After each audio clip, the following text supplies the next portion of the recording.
ರಾಜ್ಯದಲ್ಲಿ ಒಂದು ಕಡೆ ಲೋಕಸಮರದ ಕಾವು ಜಾಸ್ತಿ ಆಗ್ತಾ ಇದ್ರೆ ಮತ್ತೊಂದು ಕಡೆ ರಣ ಬಿಸಿಲಿನ ಝಳ ಕೂಡ ಜಾಸ್ತಿ ಆಗ್ತಾ ಇದೆ. ಈ ನಡುವೆ ವೆದರ್ ವಿಚಾರಕ್ಕೆ ಸಂಬಂಧಪಟ್ಟಂತೆ ಹವಾಮಾನ ಇಲಾಖೆ ಒಂದು ವರದಿಯನ್ನು ಕೊಟ್ಟಿದೆ. ಹಾಗಾದ್ರೆ ಆ ವರದಿಯಲ್ಲಿ ಏನಿದೆ ಬನ್ನಿ ನೋಡ್ಕೊಂಡು ಬರೋಣ. ಮುಂದಿನ 3 ತಿಂಗಳು ಬಿಸಿಲಬ್ಬರ ಫಿಕ್ಸ್. ರಾಜ್ಯವನ್ನ ಕಾಡಲಿದೆ ಹೀಟ್ ವೇವ್. ರಾಜ್ಯದಲ್ಲಿ ದಿನದಿಂದ ದಿನಕ್ಕೆ ವಾಡಿಕೆಗಿಂತಲೂ ಹೆಚ್ಚಿನ ತಾಪಮಾನ ದಾಖಲಾಗ್ತಾ ಇದೆ. ಈ ಮಧ್ಯೆ ಮುಂದಿನ 3 ತಿಂಗಳು ಬಿರು ಬೇಸಿಗೆ ಕಾಡುವುದಾಗಿ ಹವಾಮಾನ ಇಲಾಖೆ ಮುನ್ಸೂಚನೆ ನೀಡಿದೆ.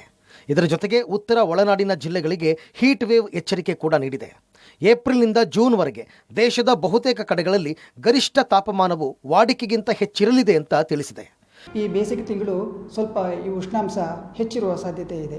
ಉಷ್ಣಾಲಯ ಅಥವಾ ಒಂದು ಶಾಖಾಲಯ ಅಂತ ಹೇಳ್ತೀವಲ್ವಾ, ಅದು ಉತ್ತರ ಒಳನಾಡಿನ ಕೆಲವು ಭಾಗಗಳಲ್ಲಿ ವಾಡಿಕೆಗಿಂತ ಹೆಚ್ಚಿನ ದಿನಗಳು ಇರುವಂಥ ಒಂದು ಸಾಧ್ಯತೆ ಇದೆ. ಬಾಗಲಕೋಟೆ, ಕಲಬುರಗಿ, ಕೊಪ್ಪಳ, ರಾಯಚೂರು ಈ ಜಿಲ್ಲೆಗಳಲ್ಲಿ ಹಳದಿ ಬಣ್ಣವನ್ನು ಕೊಟ್ಟಿದ್ದೀವಿ. ಇನ್ನು ಈ ಬಿಸಿ ಗಾಳಿ ಭೀತಿ ಸಿಲಿಕಾನ್ ಸಿಟಿಗೂ ಕಾಡೋದಕ್ಕೆ ಶುರುವಾಗಿದೆ. ಸದ್ಯ ಬೆಂಗಳೂರಿನಲ್ಲಿ 36 ಡಿಗ್ರಿಗೆ ತಾಪಮಾನ ಏರಿಕೆಯಾಗಿದೆ. ಇದು ಏಪ್ರಿಲ್ ತಿಂಗಳಲ್ಲಿ 2 ರಿಂದ 3 ಡಿಗ್ರಿ ಏರಿಕೆಯಾಗುವ ಸಾಧ್ಯತೆ ಇದೆ. ಇನ್ನು ಏಪ್ರಿಲ್ನ ವಾಡಿಕೆ ತಾಪಮಾನ 39 ಡಿಗ್ರಿ. ಈ ಬಾರಿ ಸದ್ಯದ ವಾತಾವರಣ ಪರಿಸ್ಥಿತಿ ಗಮನಿಸೋದಾದರೆ ವಾಡಿಕೆ ದಾಟಿದ್ರೂ ಅಚ್ಚರಿ ಇಲ್ಲ ಅಂತಾರೆ ತಜ್ಞರು.